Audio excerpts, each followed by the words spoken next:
Ladies and gentlemen, welcome to the Red Lion Chambers webinar on abuse of process on the 22nd of February of 2022. So quite a historic day, and not just because of this webinar. I'm delighted to chair this evening's webinar and to introduce our other contributors, Francesca Kirby and Joshua Ellis, two junior members of Red Lion Chambers, both of whom will be speaking about different aspects of abuse of process over the course of the next hour. We do have a question and answer session at the end, and if anybody has a question that they would like answered, please type it into the Q&A box and we will do our best to answer it if we can. The webinar is due to finish at 7 o'clock, and depending on how long the presentations take, we will deal with as many questions as we can. Can I speak very briefly, please, about the origins of abuse of process? Abuse of process is an important inherent power for any criminal court. It is open to a court to stay proceedings brought before it if it is of the view that those proceedings amount to an abuse of the court's due process. It's a power rarely exercised, and as you'll guess from the title of this webinar, one of the matters we'll be looking at is what its future is likely to be. But it's an important power, and as we'll see over the course of the next hour, it will take many forms. In its modern form, the principle was crystallized, if not first established, by the House of Lords, as it then was, in the very well-known case of Connolly and the DPP in 1964. It was further elaborated on by the same court in the DPP and Humphreys in 1977. And there are, in essence, three bases upon which a court can justifiably stay proceedings before it. Firstly, that it is impossible for a defendant to receive a fair trial, and that of course can cover a variety of different circumstances. Secondly, that it is unfair in particular circumstances to try a defendant. And thirdly, and overlapping to some significant degree with the second basis, that it is necessary to stay the proceedings in order to maintain the integrity of the criminal justice system. Now, in dealing with any application to stay, the court has to approach the matter objectively. A stay is not appropriate merely because a court thinks, for example, that a prosecution that has been brought is unwise, is unnecessary, or without merit. This last, of course, can be dealt with in a different way, by way of disposal or sentence, but that would not amount to an abuse of process.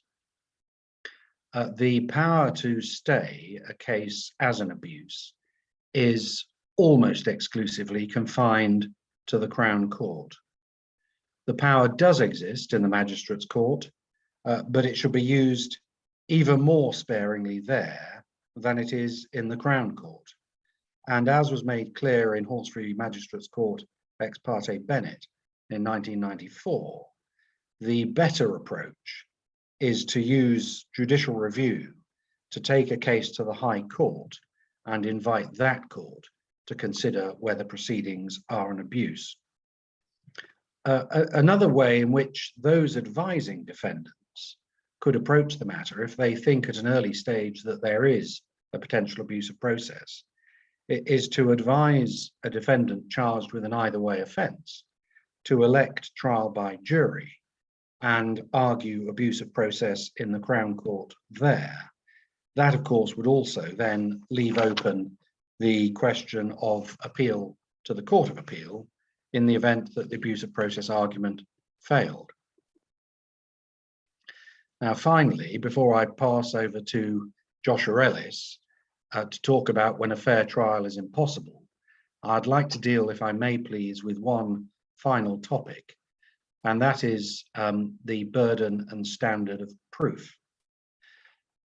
It's important to note that the burden of proof rests on the party claiming that the proceedings amount to an abuse of process. That principle is established in the well-known case of the Telford Justices ex parte Baden at 1991 2 Queen Bench, page 78. And of course, in the overwhelming number of cases, the person claiming the proceedings are an abuse of process will be the defendant. In common with other circumstances in the criminal justice system, where the burden of proof unusually rests on the defendant, it is to the civil standard of proof that the burden applies, namely on the balance of probabilities, rather than beyond a reasonable doubt. Having said which, it's perhaps potentially misleading to talk about the burden and standard of proof, because an abuse of process application involves an exercise of judgment by a court rather than the making of a finding of fact, which is evidentially based, which of course is what a jury verdict does, where the burden and standard of proof are more properly referred to. So with those introductory comments made, and I hope a brief overview of the scope of abuse of process, I'd like to pass you over, please, to Joshua Ellis. Thank you very much. Thank you, Simon. Good evening, everybody. Share my screen. So abuse of process, as Simon said, the court basically has the power to stay proceedings in two broad categories of cases. First, where it's impossible to give the defendant a fair trial, and second, where a stay is necessary to protect the integrity of the criminal justice system. And now it's the first of these categories, focusing on where a trial is impossible, that I'll be looking at. And I'll focus on evidential issues that arise during the trial, delay, and also adverse publicity, and why there might be grounds to stay proceedings as an abuse if one of those matters arise. First then, turning to evidential issues. The case of Ibrahim from 2001 is the authority on non-availability of evidence. So when evidence is either lost or goes missing or has been destroyed, a stay of proceedings, the court said, would only be considered where the defendant could show on the balance of probabilities that it was no longer possible for him to have a fair trial. And in giving judgment, Lord Justice Brooke said that the starting point must be whether there was a duty on the investigator to obtain or retain the material in question, and also to ask what was the nature and extent of that duty. If there was no duty to obtain or retain the material before the defence sought its retention, then there could be no question that the subsequent trial would be unfair.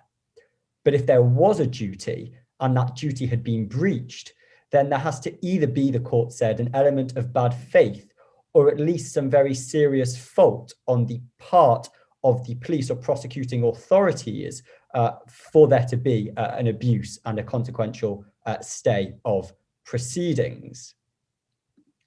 So essentially, the key question for the court when considering whether or not to stay proceedings in the situation where evidence is destroyed or has gone missing is, can the defendant still have a fair trial? And in Sadler from 2002, the Court of Appeal held that there should be evidence of serious misbehaviour. If there isn't such evidence, then the only issue is whether it remains possible for the defendant to have a fair trial. And the importance of whether or not the defendant can have a fair trial has therefore emerged as that critical question when considering whether or not the absence of evidence, because it's been destroyed or mislaid or not retained, can amount to an abuse. And the case that I've got up there that sort of deals with this is the case of PR from 2019, where Lord Justice Fulford said that imposing a stay in situations of missing records will only occur when the trial process itself, including any judicial directions, is unable to adequately deal with the prejudice caused by the absence of materials that have been lost. And he went on to say at paragraph 66 that the focus should be on the nature and extent of the prejudice to the defendant. Nevertheless, the court did view that a judicial direction would usually be well placed to remedy the situation. So again, a stay of proceedings is a rarity, and often the trial process and judicial direction will be able to overcome any potential prejudice to the defendant. And similarly, again, in Ebrahim, Lord Justice Brooke indicated that where there is sufficient evidence, apart from the missing evidence which could justify a safe conviction, the trial should proceed. The final case that I want to look at is the case of E. And in E, it was alleged by two stepsisters that they'd been sexually assaulted. And the complaint, which was supported by evidence from both sisters, was made to police a couple of months after the alleged incident. Now, the second of these stepsisters had told police that the only person she told about the allegations was her mother. However, the mother had told police that this sister had also said that she told her father and that she'd received a text from the father shortly after the alleged assault. So E's lawyers obtained a screenshot of that message, and they contended that the police had a duty to seize the sister's phone at the time of the initial complaint, and if not then, certainly when they became aware of this text message. However, initially the prosecution said that the material from the second sister's phone, so which had that text message to the father about the allegation, would not be disclosed because it had not been seized, because to the police it wasn't a reasonable line of inquiry. But by the time of the trial, and the prosecution conceded that it should have been seized and the phone was seized, that material was no longer recoverable. So the defendant E successfully applied for a stay as an abusive process, as a breach of the duty by the police. However, the Crown appealed to the Court of Appeal, who upheld that appeal, and in their judgment they found that whilst the trial judge had failed to consider in sufficient detail whether, and if so, to what extent the trial process would remove any potential unfairness to E. And as part of their conclusion, the court held that an effective jury direction could have been given concerning the absence of that material and dealing with any potential disadvantage to E. And again, reiterating the judgment in Ebrahim, they said that ordering a stay should be the last resort.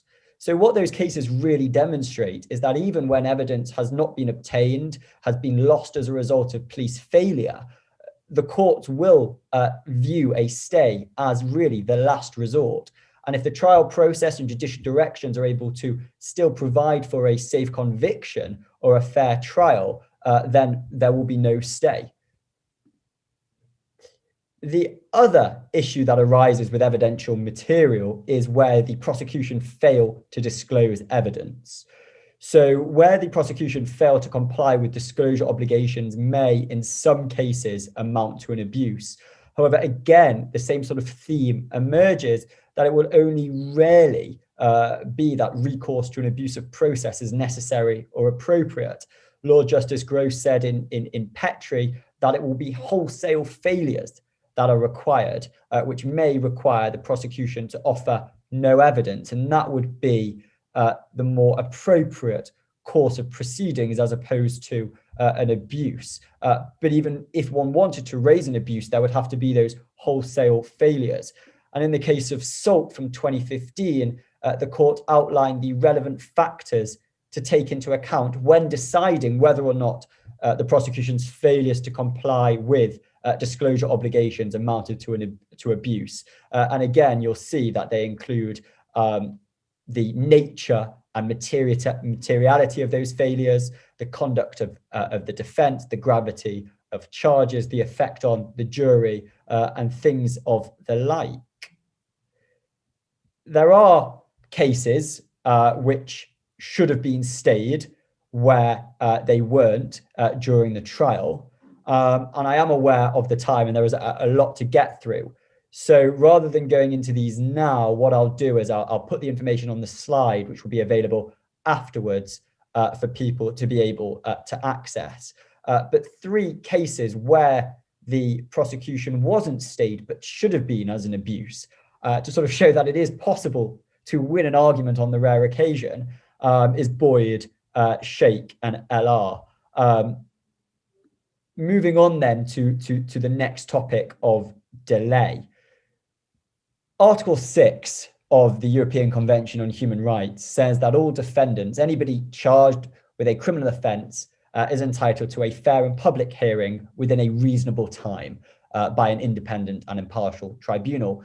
And that's really what the argument of an abuse on account of delay focuses on, that guarantee of a trial within a reasonable time. And the Attorney General's reference, number 1 of 1990, says that a stay of proceedings on ground of delay should only be ordered in exceptional circumstances where the delay was unjustifiable. Very rarely, if there is no fault on the part of the prosecution, and where the defendant establishes on the balance of probability that he will suffer severe prejudice. So there's an extremely high bar that delay needs to have caused in order to be granted a stay as an abusive process. And importantly, an unjustified delay could not itself be sufficient for a stay of proceedings. And the question to ask is, even where there is prejudice, can that disadvantage be accommodated by the trial process? So again, it's the same sort of questions that the court is asking. Can the defendant still have a fair trial? Can the court process and judicial direction accommodate for any prejudice caused? If so, there won't be a stay of proceedings. That being said, when the delay is so great that continuing the proceedings will amount to a delay, the court has stayed proceedings. And a case on that point is the case of Henworth from 2005. In that case, the prosecution sought to proceed on a charge of murder 9 years after the event. The defendant had been in custody throughout. He'd been tried twice. The first trial resulted in a conviction that was quashed on appeal, and the second resulted in the jury failing to come to an agreed verdict. And whilst the retrial was not an abuse, it was held that the overall length of proceedings violated Article 6, so that right to have a trial within a reasonable time. However, even a long delay will not always justify a stay of proceedings. So in the case of, and forgive me for my pronunciation of this, but Sawoniuk, the case turned on the eyewitness evidence of 2 witnesses who were then subject to cross-examination. So despite a delay of 56 years, it was held that a fair trial had not been impossible with judicial direction. And in the subsequent appeal to the European Court of Human Rights, the court found that there was no violation of Article 6 in relation to this case. So where the delay can be attributed to the prosecution inefficiency, so the prosecution just not getting their act together quite simply, and the defendant has been prejudiced thereby, the continuance of the prosecution can be regarded as an abuse, and the court may exercise its jurisdiction to stay proceedings. When investigating the prejudice to the defendant, the court should consider what evidence directly relevant to the defendant's case has been lost through the passage of time. And the authority for that is West London Magistrate ex parte Anderson.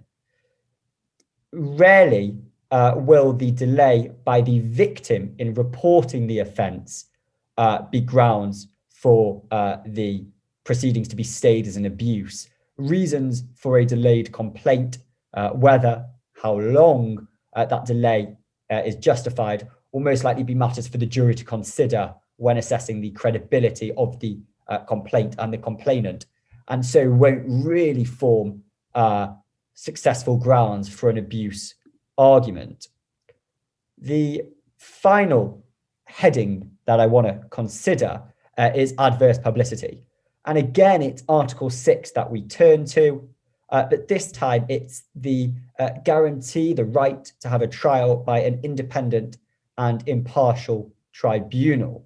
The obvious follow-on being that through such adverse publicity, it would be impossible to find a jury who is independent and impartial.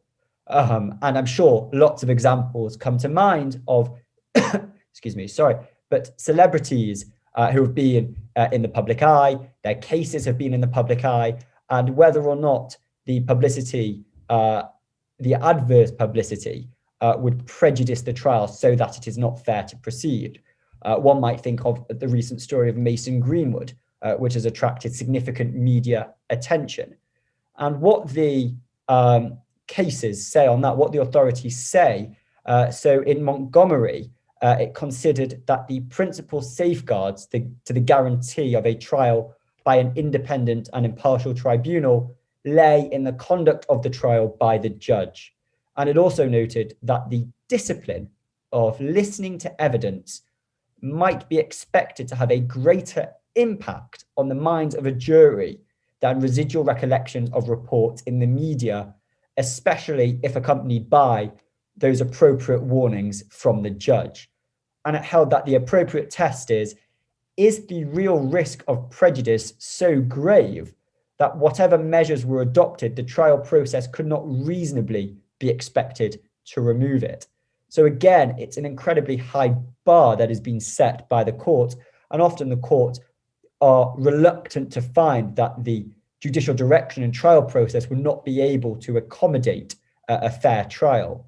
And the view of the court in Montgomery was reinforced in the case of Abu Hamza from 2006. And in Abu Hamza, the issue was that pre-trial publicity from a TV program may have been seen by one or more of the jurors and may have risked prejudicing the trial. And the Court of Appeal held that the fact adverse publicity may have risked prejudicing the fair trial was no reason for proceeding with the trial if the judge concluded that with their assistance, it would be possible for the defendant to have a fair trial. So in bringing all of that together, the same sort of themes appear.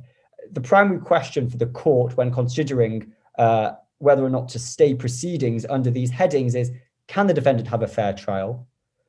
And factors to look at when assessing that question is the trial process equipped to accommodate any prejudice and ensure the defendant has that fair trial? And can any judicial direction alleviate any potential prejudice and ensure that a fair trial can go ahead? So thank you very much for listening. I will now pass over to Francesca. Good evening, everyone. I'm just going to share the slides. So effectively, I'm going to be talking about the second limb of abusive process, where it is unfair to try the defendant. And you'll see in the bottom, I've put a whistle-stop tour of some of the key categories of the second limb. It is going to be a whistle-stop tour. There are many categories in relation to the second limb of abusive process. And I've picked a few to talk about this evening.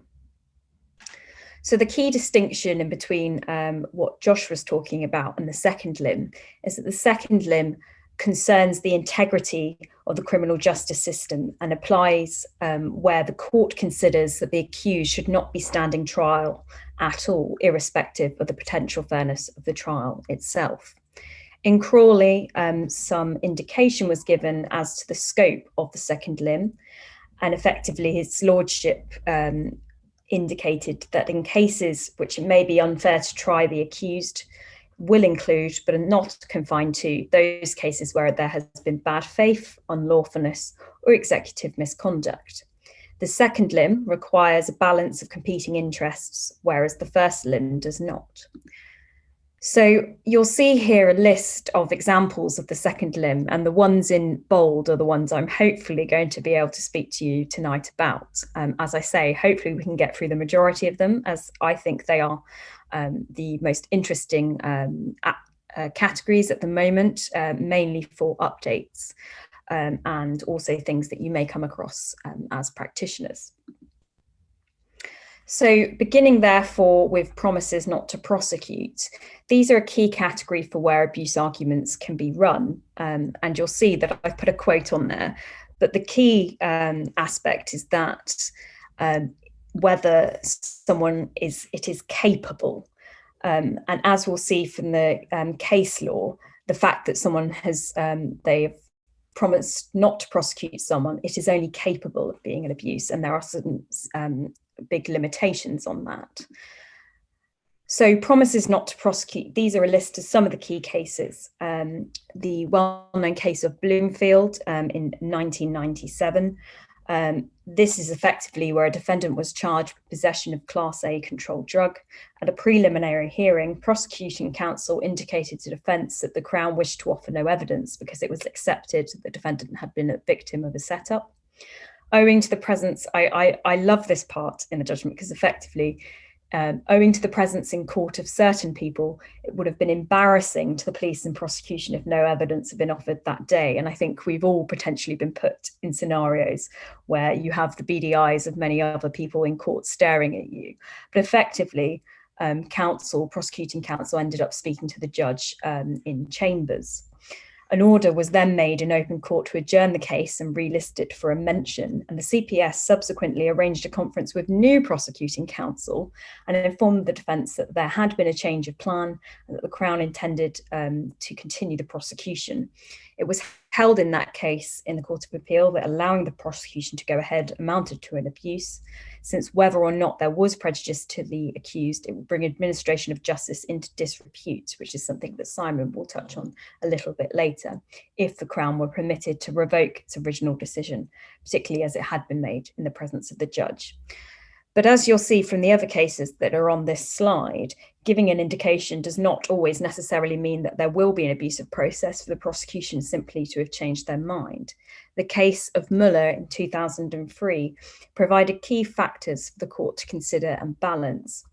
In this case, the defendant was charged with causing death by dangerous driving, and on the morning of the first day of the trial, the prosecution indicated that they would be willing to accept a plea of guilty to careless driving. The judge indicated his dissatisfaction with that decision and asked the prosecution to reconsider. And in the afternoon, having reconsidered the matter, the prosecution indicated that they wanted to proceed ahead with the original charge of causing death by dangerous driving. In this case, the Court of Appeal held that this did not amount to abusive process. They stated that this was not a case in which the defendant's hopes were raised, later to be dashed. I think a defendant in that position may well have had his hopes raised, but effectively that's what the court said, since he knew from the beginning of the proceedings in court that the judge didn't approve of the course which the prosecution were proposing to take. And so that's quite an interesting case because the judicial opinion was quite key in that judgment. The court said that factors to be considered included what view is expressed by the judge when the prosecution gives its indication, the period of time over which the prosecution reconsidered the matter before they changed their mind, whether or not the accused's hopes have been inappropriately erased, or whether there has been, by reason of the change of course by the prosecution, any prejudice to the defence. So effectively, again, another unsuccessful abuse argument. The case of Abu Hamza has already been touched on by Josh, but effectively, if someone has been told that he will not be prosecuted, it is not likely to constitute abusive process to proceed with the prosecution unless an unequivocal representation that the defendant will not be prosecuted and the defendant has acted on that representation to his detriment. We do have one case which was successful in 2009, CPS against Matthew. And effectively, this is an interesting one for all of us practitioners dealing with very common bases of plea. If you are prosecuting, you need to be very careful about what you, to the extent which you accept a basis of plea. And in this case, a basis of plea had been agreed upon and approved by the court. And it was held that it would be an abusive process to prosecute related matters where the case advanced by the prosecution now was wholly inconsistent with that basis of plea. However, there was an important caveat given in that case, and as there always is, there will be cases where, for example, fresh evidence emerges and the circumstances change, in which it may be possible for the prosecution to circumvent a basis of plea they have agreed. But in that case, they could not circumvent it.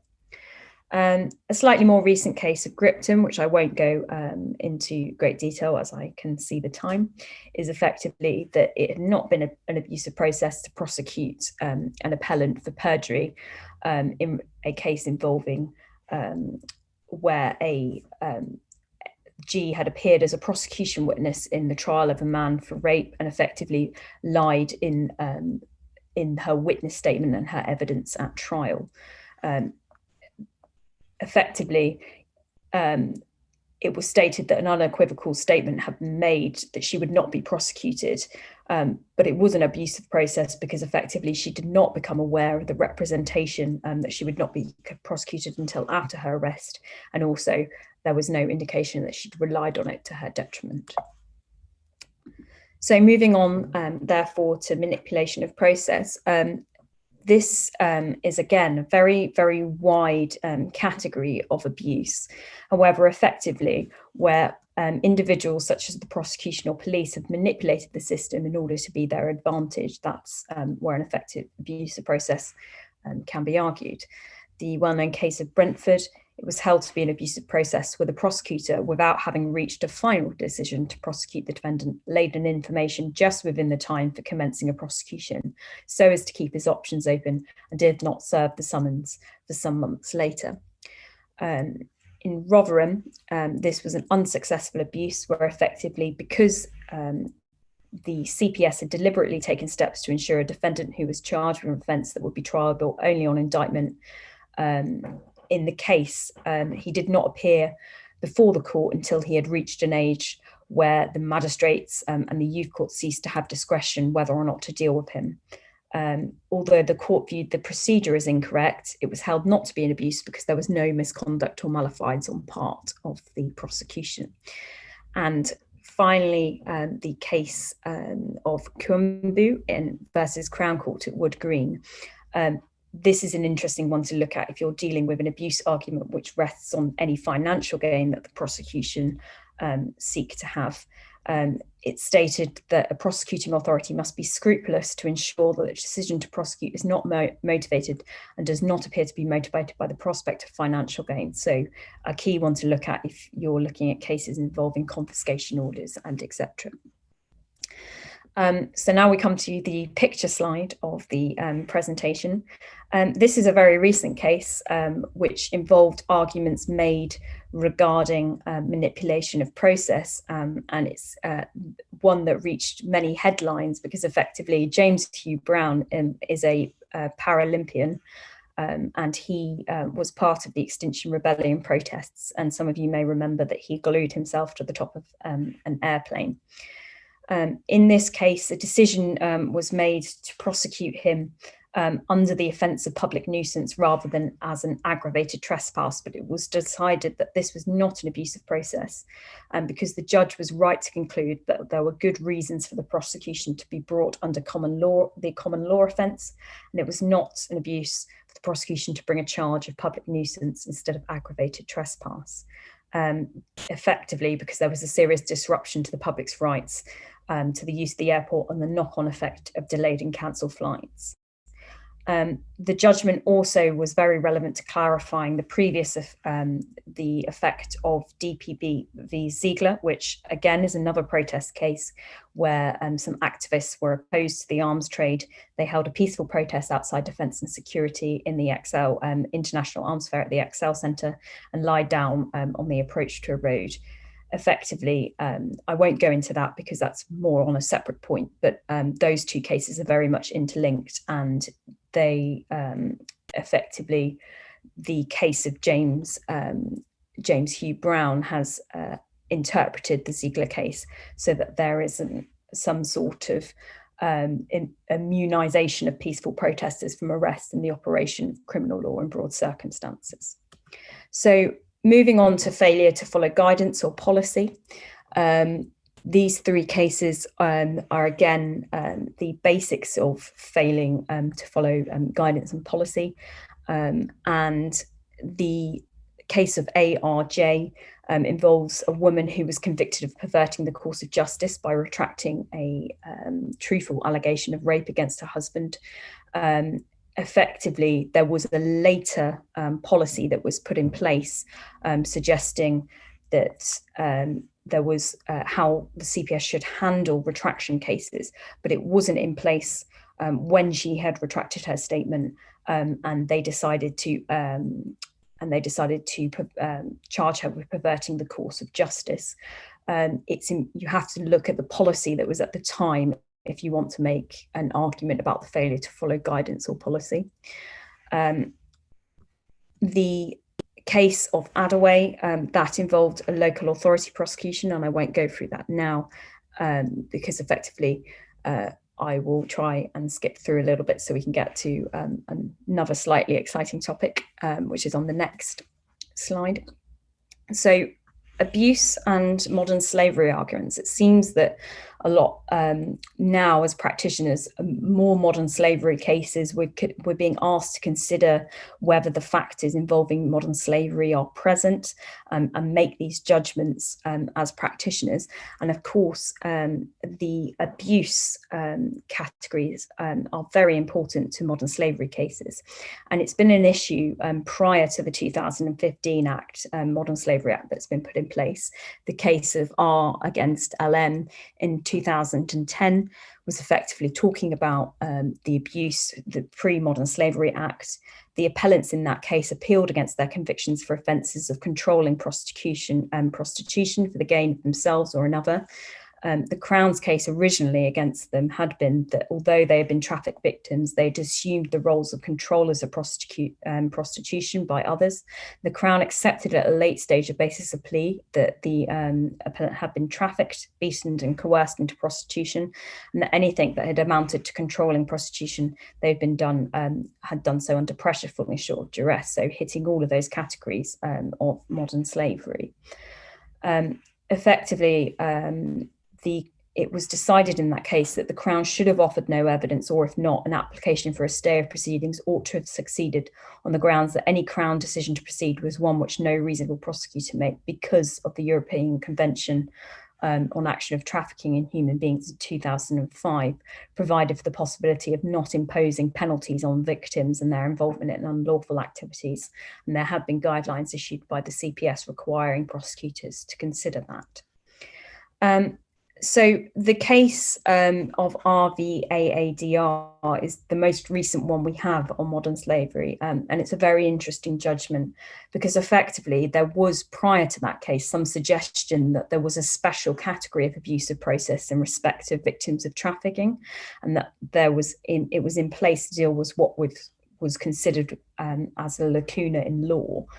The case of AADR has cleared up that notion. You can see that the two cases below it did not apply DS in 2020, and it has distinguished Crown against A.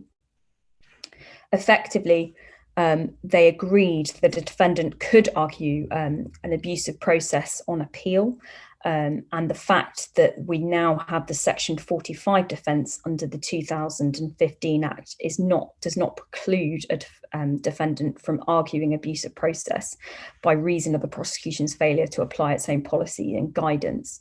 There is clearly the ability to do so. However, they have set out 4 categories for us to be aware of. Effectively, it follows the 2 abusive process jurisdiction, and it remains available. And such jurisdiction, especially only in the sense that it falls to be considered under the context of having a particular sensitivity required to be applied to victims of human trafficking. However, mere disagreement with a decision to prosecute following due regard given to the prosecutions by the prosecution to the CPS guidance and to any conclusive grounds decision gives no basis because those decisions are the CPS. But if there has been a failure to have due regard to that CPS guidance and there's been a lack of a rational basis for departure from the prosecution from a conclusive grounds decision, then a stay may be available. I am very conscious of the time, so I will just simply leave these ones up here if you are interested and you wish to have a look, because of course another hot topic at the moment is entrapment in the lens of paedophile hunters, and which we have seen a rise in, and also the police using some of their evidence collected, although they do not actively encourage it. And you can see that the case of LT 2018 says that abuse can indeed apply to a private citizen. And so therefore, effectively, any sort of paedophile hunter cases that we come across, you could indeed run an abuse argument. I will now pass back over to Simon. I'd like to mention Otra, and I say Otra rather than either of the alternatives, because it can apply to Otra, convict, or acquit. Sorry, there we go, that's better. Otra, it can apply to Otra, acquit, or convict. The principle in Connolly, which funnily enough is now no longer applicable because it related to the principle that's now fallen out of favour, that you couldn't prosecute other offences in relation to an allegation of murder, is that no person should be punished twice for an offence arising out of the same or substantially the same set of facts. And there's quite an interesting case of Beattie from 1997, 2 Criminal Appeal Reports 167, which I shall add into this slide for further dissemination, where a defendant was prosecuted for an offence relating to a defective state of a gas installation. He was a landlord, and it led to the death of a tenant. Now, surprisingly, that is a summary-only offence, and a subsequent prosecution for manslaughter, based on exactly the same facts, was stayed as an abuse. And the reason for that is perhaps obvious, because the offence was available, so manslaughter was available as a charge at the time of the original investigation. And if you compare that to cases, for example, where someone's prosecuted for assault, and the victim, who was alive at the time of the original prosecution, subsequently dies, then it's very well established that it is no abuse at all for a subsequent prosecution for murder or manslaughter to follow. And the reason for that is perhaps obvious, because it's the state of the knowledge of the prosecutor at the time of the first proceedings that are relevant, and not subsequent events that may supersede it. So that's Otra dealt with very briefly, given the time. Can I just turn to deal with oppression, please? The leading authority, which everyone, I imagine, will be very familiar with, is Hu Chi Minh and the Crown, 1992, one appeal case is 34. I find this a really uncomfortable case, to be honest. It was decided that it was not oppressive to prosecute a secondary party for murder when the principal had been convicted of manslaughter and pleas of manslaughter had been accepted from other secondary parties. And the rationale for the decision was that the court considered the acquittal of D1, the principal, of murder as being perverse. Secondly, that there was ample evidence of murder in relation to D2, the secondary party. And thirdly, he chose to run a defence which, had it been successful, would have led to a complete acquittal, as opposed to a conviction for manslaughter. And the Crown, having offered a plea to manslaughter, the defendant rejected it. So I find those reasons rather difficult to come to terms with. Querying the verdict in relation to D1, that seems to me to run against the principle of not going behind a jury's verdict. And equally, the choice of a defence that a defendant chooses to run doesn't seem to me, I may be wrong, to be relevant, although perhaps not choosing to accept a plea is. But nevertheless, that case decided that it was not oppressive to prosecute one out of a group of individuals for murder when all of the others were dealt with for manslaughter. Third category there is conflict of interest. This is particularly relevant, I think, when it comes to private prosecutions, and Francesca has touched on this to a degree in relation to financial incentive in relation to bringing a prosecution. One of the leading cases is Scott, 2019, EWCA Crim 205. In that case, the Court of Appeal found that there was a distinct possibility that financial gain had been a ground for the decision to prosecute. And as Francesca referred to in relation to one of the cases she cited, the prosecution must be seen to be scrupulous in avoiding any perception of bias. The case of Scott is worth reading because it was a prosecution by Wokingham Borough Council in relation to 11 defendants for alleged breaches of a planning enforcement notice. There'd been some shenanigans in the background, but in essence, the prosecution was in part motivated by proceeds of crime proceedings. And what is significant is that the court said that the Borough Council had failed to properly consider the public interest in prosecuting, as opposed to their own interests in being able to pursue proceeds of crime and potential financial gain. And of course, public interest is a massive issue. It's one of the principal matters to be considered in relation to whether it's appropriate to bring a prosecution or not.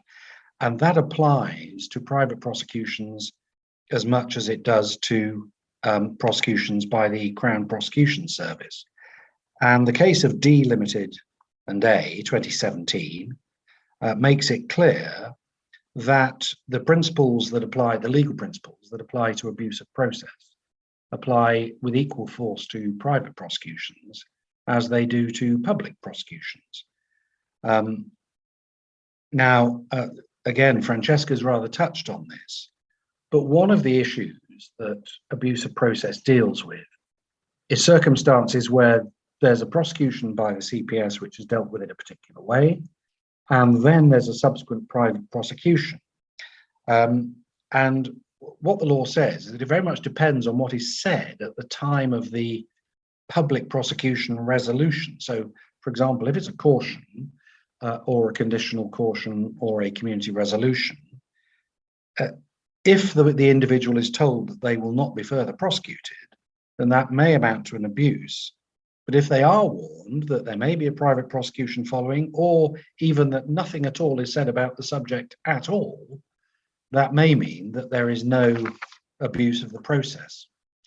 And it's obviously, and it doesn't need a decided case to say it, it's obvious that it's very important that the court scrutinise private prosecutions particularly rigorously in relation to abuse of process, because anybody bringing a private prosecution may have their own axe to grind, their own oblique reasons, and their own self-interest for pursuing a private prosecution, rather than it being in the public interest.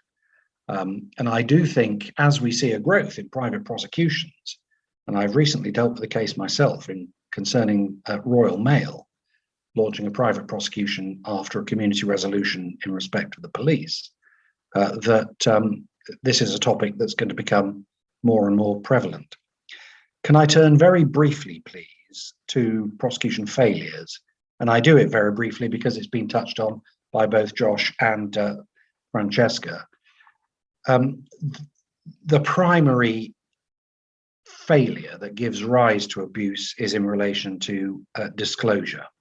There have been many well-documented cases recently. Liam Allen will go down in legal history as such a case. There have been two very recent frauds, one at Snaresbrook, one at Southwark, which attracted quite a lot of media attention, where cases collapsed as a result of failures in disclosure by the CPS. One particular matter that I want to raise, which may not be as immediately obvious, but it arose in a case that I prosecuted in Cambridge last year, if you're prosecuting, is to ensure that if you've got any expert witnesses, that they themselves are complying with their obligations in relation to the criminal procedure rules and the rules of disclosure. Because experts have their own duties in relation to disclosure, quite separate and distinct from the CPS. But it's incumbent on the CPS under the criminal procedure rules to exercise their duty of witness management. And if they fail to do so, and the witness has not themselves complied with their own obligations of disclosure, then you can run into serious difficulties. As I say, it was a case I had some dealings with at the end of last year. It didn't lead to the case collapsing, but it was a potential serious problem. And if you're prosecuting a case where you have expert witnesses, you need to have regard to your obligation as the prosecutor to make sure that the expert witness who you are going to be calling is themselves complying with the duty of disclosure. Because if they don't, and there are failings in relation to the disclosure, that may very well lead to abuse of process. Can I turn finally, please, to the question of procedure, probably about as dry a subject as possible to get, but there are set procedures, obviously, for applications for abuse of process. They're now governed, as pretty much everything in the criminal courts is, by the Criminal Procedure Rules of 2020. It's Rule 3.28 for those that are interested in such things. What is quite interesting when you look at the wording of Rule 328 is that the test is not just abuse of process, but it's either an abuse of the court or otherwise unfair. And so the wording of the criminal procedure rules would appear, and we've yet to see them interpreted, but would appear to be slightly wider than abuse of process simpliciter that we all knew from before the criminal procedure rules. The rules say that the application has to be made in writing, nothing new there. It needs to be made as soon as practicable after the party making the application becomes aware of the grounds for an abuse. And the argument should be dealt with at a pre-trial hearing unless the grounds don't arise until the trial or indeed during the trial. But in any event, the rules say that the application must be made before either a defendant enters a plea of guilty. So if a plea of guilty is entered and you then discover something that may amount to an abuse, potentially it's too late unless you can vacate the plea. Or in the event of a contested hearing, the jury retires to consider its verdict. Clearly, that envisages, and rightly so, circumstances giving rise to an abuse arising during the during the course of a trial. And disclosure is the obvious topic in relation to that. The application has to be served on the court and every other party, setting out your grounds, your supporting material, and also identifying any witness you want to call in relation to the abuse. So you've got to set out who is going to give evidence, if anybody, in relation to the application. But what's important is you have to serve it on co-defendants as well. So you can't argue abuse if you've got a niche little point for yourself in a cutthroat case. You have to disclose that to the co-defending parties as well. Any responding party has to serve a representation within 10 days of the service of the application. And of course, the criminal practice directions also come into play. Strangely, their timetable appears to differ from that in the criminal procedure rules. So they say that the notice has to be served not later than 14 days before the date fixed or warned for trial, what's known as the relevant date. A co-defendant has 7 days thereafter to adopt or add to the grounds. And one little sting in the tail that we find quite often in the criminal procedure rules and the practice direction are automatic directions. So directions deemed to have been made, even if a court doesn't make them. And the automatic directions in relation to abuse are that a skeleton argument has to be lodged at least 5 clear days before the relevant date, and the prosecution have to respond within 2 clear days before the relevant date. So there we have the procedure. I think that goes over onto a second screen. Yes, it does. So there we are. We have 4 minutes and 1 question has popped up. Let me just... Anonymous attendee says, surely the duty in relation to an expert's duty applies to an expert called by the prosecution and the defence. That's absolutely right. But obviously in relation to abuse of process, that is only going to apply to a prosecution expert, not to a defence. But the criminal procedure rules in relation to the obligations on any expert witness apply to prosecution and defence experts. And it may be, in fact, that would be an interesting topic for a future webinar. But with 3 minutes to go, not something that I'm particularly going to start debating this evening. Let me see what else we've got. Just ask Francesca and Joshua if there's anything else they want to add to that topic that's just been asked about. No, I think that's covered everything that I had to say. And just to add that, I will upload my slides. I saw there's a question earlier. I will upload my slides and add some information that I didn't have time to touch upon as well. So they'll be available on the website after the talk. Francesca, anything further from you? The only thing I think I'd like to add is just in relation to abusive process, linking in, of course, to our title. I think, and I'm sure others may agree with me, that the future of abusive process is somewhat bleak. It seems like courts are constantly trying to avoid getting to that point, particularly even if you look at Modern Slavery Act. A lot of the provisions are it's designed that cases would be kicked before an abuse argument would even have to be made, and even then it's incredibly difficult to do. The anonymous attendee wasn't Richard. Richard's question is, how final is an abuse ruling? Can a stay be rescinded?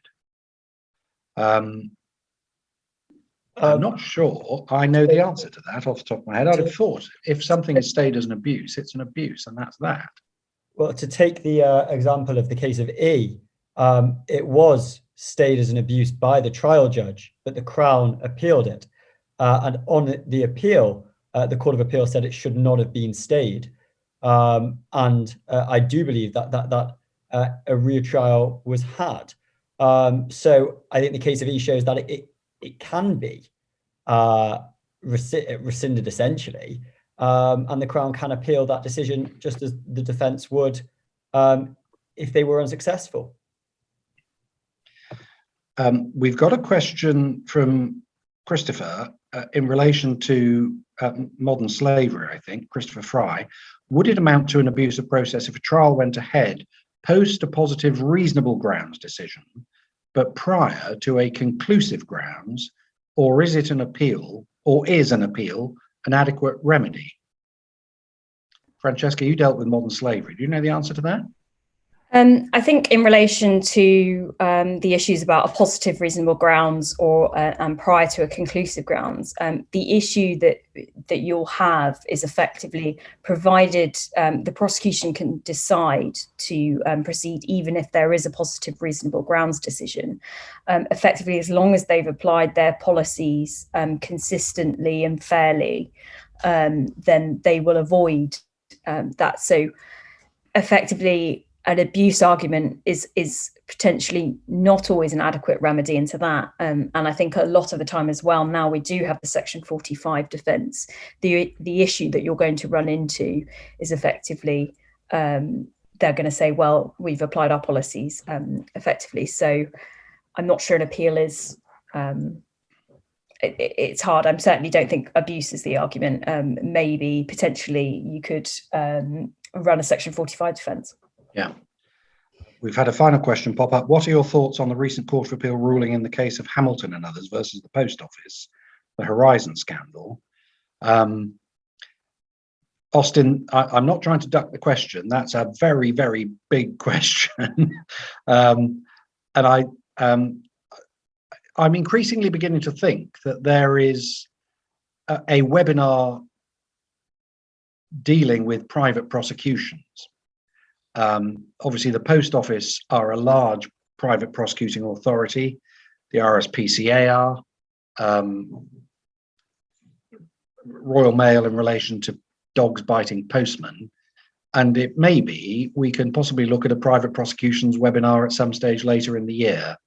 So Austin, thank you for the question. I think it will trigger another webinar. So when you see it being advertised, do please join it. Well, ladies and gentlemen, we are out of time, I'm afraid. Can I, if I can move on to my next screen, I've done that. I'd just like to give a shameless plug to the next Red Lion Chambers webinar, which is on the 29th of March, slightly earlier in the evening, 5:30. Still Draining the Swamp is the title of it. We're all coming up with increasingly interesting titles for webinars. Presented by Shailesh Mehta and David Wallbank, QC from Chambers, Ruby Hamid, an ex-member of Red Lion Chambers who's now with Ashursts, and Leon Chua, who's at Jackson and Leon. So if the war on dirty money is something that floats your boat, do tune in on the 29th of March. In the meantime, can I please thank Francesca and Joshua for their contributions to this webinar. Thank all of you for attending, and I wish you a very good evening. Thank you very much indeed.